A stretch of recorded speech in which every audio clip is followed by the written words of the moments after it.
No matter what you do, someone is always judging you. Whether you drink, whether you don't drink, whether you look like everyone else or you don't look like everyone else. It literally does not matter what choices you make. Someone will always be unhappy with the choices that you are making. Stop looking for external validation because it will always come with external scrutiny. Your happiness is up to you. That's what we're going to be doing in 2026, and that is how I chose to plan my year. So let's get into it. I'm going to walk you through exactly what I do when I am planning for a new year. On a step by step basis, what I start out with is something called a yearly goal template that I designed back in 2022. I've actually kind of changed the format this year because I felt like it wasn't serving me anymore to have everything split up. So, as you can see, my 2022 goals, as it says here, but it's just whatever year it is, was split up into spiritual goals, mental goals, love goals, social goals, physical goals, and inspiration goals. And each of those would have actionable steps that went with it. And that would kind of create my list of things I was going to do every day to kind of keep me on track. Which in theory makes a lot of sense. In practice, didn't work for me at all because I never looked at this thing. So it didn't really help me actualize any of it. And you might be thinking to yourself, come on, Desiree, it's like pretty easy to do. Actually, it was not, okay? I felt like it was splitting my focus. And that is something that I'm actually learning doesn't work for me. Things don't work for me when they split my focus. It's probably a neurodivergent thing, but if there's too many steps, I just simply will not do it. And it's hard because when you have ADHD, you want to do like everything all of the time all at once because you're like, I would be great at that. Let me just do it. Let me just do it. And that sounds like so much fun. And it probably is for the first week until you realize that it is a lot of work to do everything all of the time all at once. And it is not work that is sustainable for you to continue to do.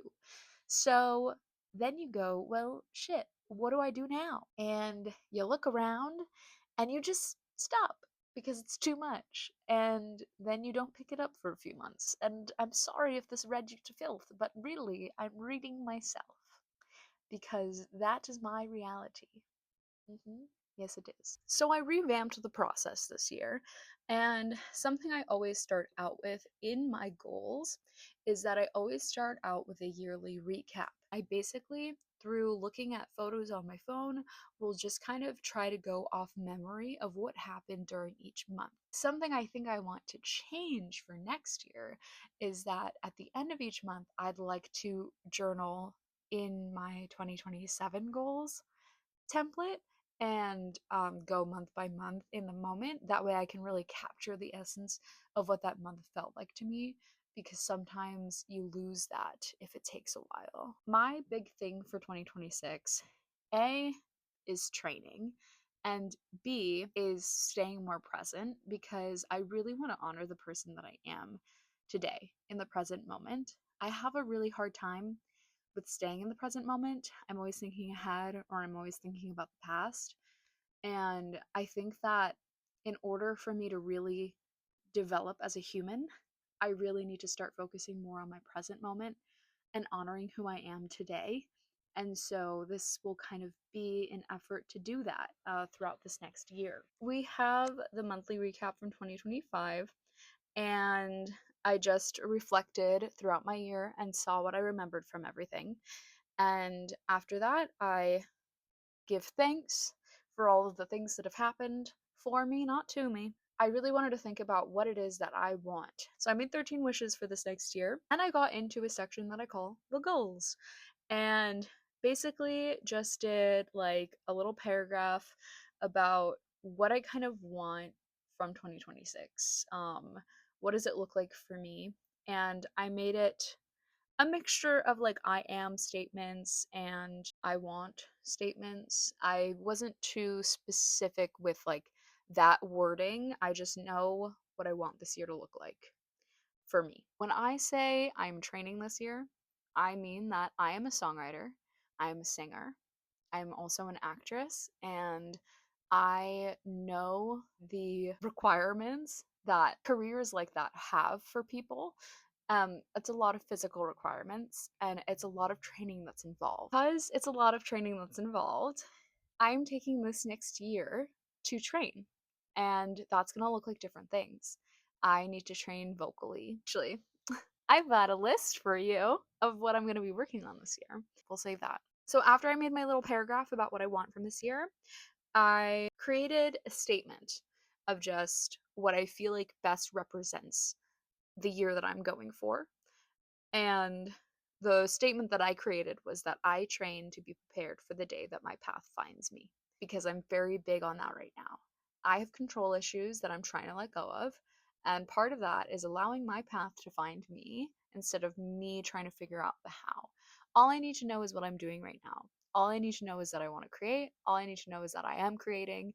I'm making this video, and that's all I need to know right now. Everything else is up to the universe. Then I created another little goal list that is more geared towards my everyday, which will kind of blend into like my daily habits that I want to continue throughout the year. On that list, we have journaling daily so that I can help my little brain. I want to go back to therapy this year. That's a big one for me. I want to continue taking dance classes once a week because that's what I do right now. And that's part of the training. I want to continue my body movement 4 times a week. I don't go to the gym right now. I haven't been working out. I just live in New York City, so I walk a lot and I go up a lot of stairs because I work in retail and inventory and we've got to use the stairs a lot. So that's like mostly where my movement is coming from right now. But I do want to go back to a gym. So that is a goal this year. I want to document my training year. I want to build up my YouTube platform again, and I have a goal of a certain amount of money I want to make per month. For full transparency, where I'm at today, I don't make a lot of money.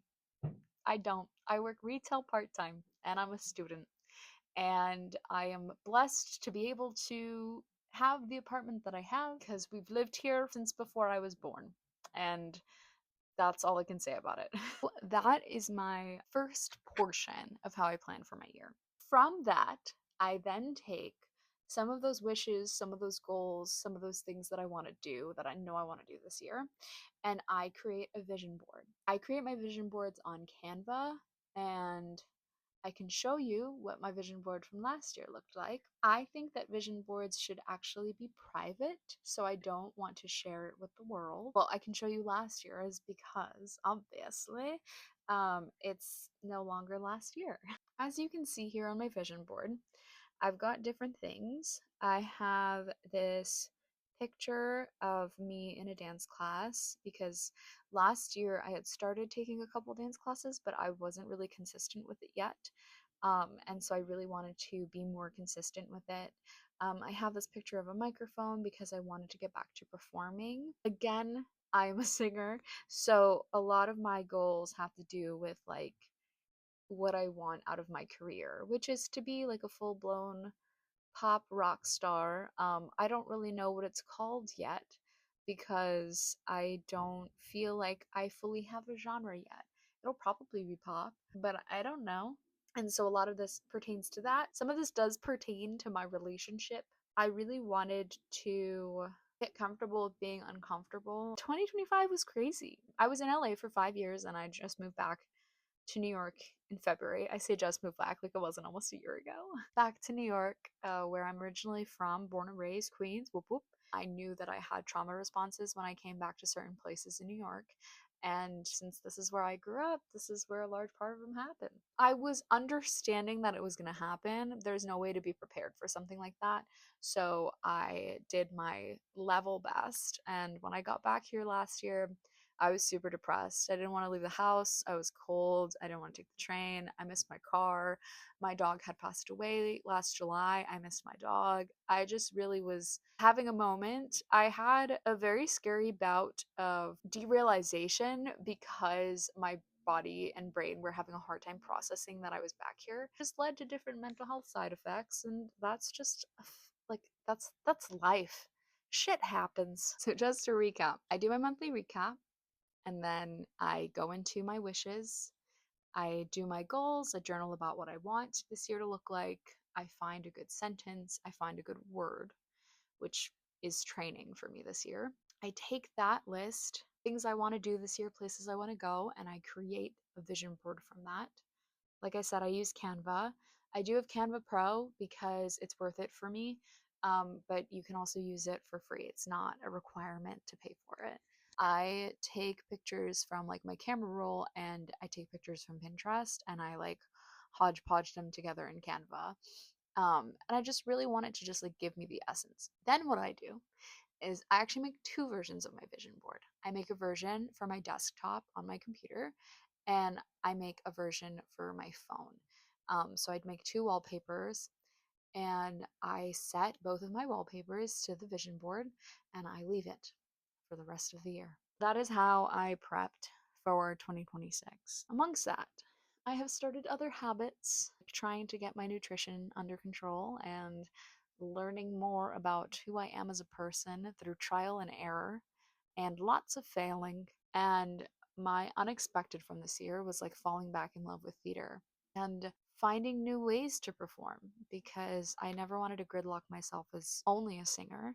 I like being a multifaceted artist, and I like what that means for me and what doors that opens up for me. I just feel like my goals are so much bigger than I can even comprehend, and there's the only way to achieve those is by going one step at a time. Okay, so you might be asking yourself, Desiree, like, what are you doing back on YouTube? And basically, I was very inspired by the Taylor Swift docu-series that just released on Disney Plus from the Eras Tour. And I was like, that's cool. That's so cool. That's so slay how people, like artists that are that big, can have this whole documentary series and we get to see the behind the scenes and how all the performers are doing and what they're doing, what kind of work they're doing. Like, we see Taylor training and all of this stuff. And I think that's so cool. And I think to myself, I would love to have a documentary series when I have made it and I can show the behind the scenes, and that would be so cool. And then I thought to myself, why would I wait? Why would I wait to do that when I can actually document everything now? Right? Doesn't that make more sense? For the next year, we're going to be spending a lot of time together. You're going to see me put myself through essentially training boot camp because I have not been scouted and I don't have a manager and I'm not signed to a label and no one else is gonna do this except for me right now. Is force myself to train. No one else is gonna put the time or the energy or the financial contributions into training for me right now because people don't know how my music affects them yet because a lot of it is still being recorded and people don't know me yet, but they will. And when they find me, they're going to find this little documentary series and they're going to be like, oh my god. So it is possible, and that's all I want. So I'm really, really excited to be doing this and to be back on YouTube because I've had a dream of being a YouTuber and a creator and an entertainer, performer, all of that stuff since I was a kid. And for a while, I was making YouTube videos on here, as some of you might know, for my Disney content, my Universal content. Obviously, since I moved back to New York, I don't work at Universal anymore, and it breaks my heart every day. I miss theme park life a lot, actually. I was a performer at Disneyland for a little bit. I've had some little wild journeys throughout theme park life and in entertainment at theme parks, and I miss it so much, but I moved so that I could really focus in on being a performer again instead of the managerial side of entertainment. I want to wish everyone a happy new year. Let's crush our goals together. Let's absolutely kill it. Let's train like we're training for the Olympics, but for our dreams. And let's go steal the moon. But thank you so much for spending some time with me today whenever you're watching this, if that's the day that this is posted on the first day of the year or literally whenever. This is for the version of Desiree that exists December 31st, 2026. Did you do what you set out to do? Did you really commit? Are you happier? Tell me about something surprising that happened this year that changed your life for the better? What's your new goal? That is for me to answer in a year. Thank you so much for watching, for spending this time with me. I am going to be doing a lot of training in the performing world throughout the next year. I'm in school for theater, and I have a college theater festival coming up, as well as a show I'm learning lines for that I got thrown into, and just so many opportunities happening that I literally couldn't even dream of last year. So, thank you. I will see you real soon. I love you so much. Okay, bye.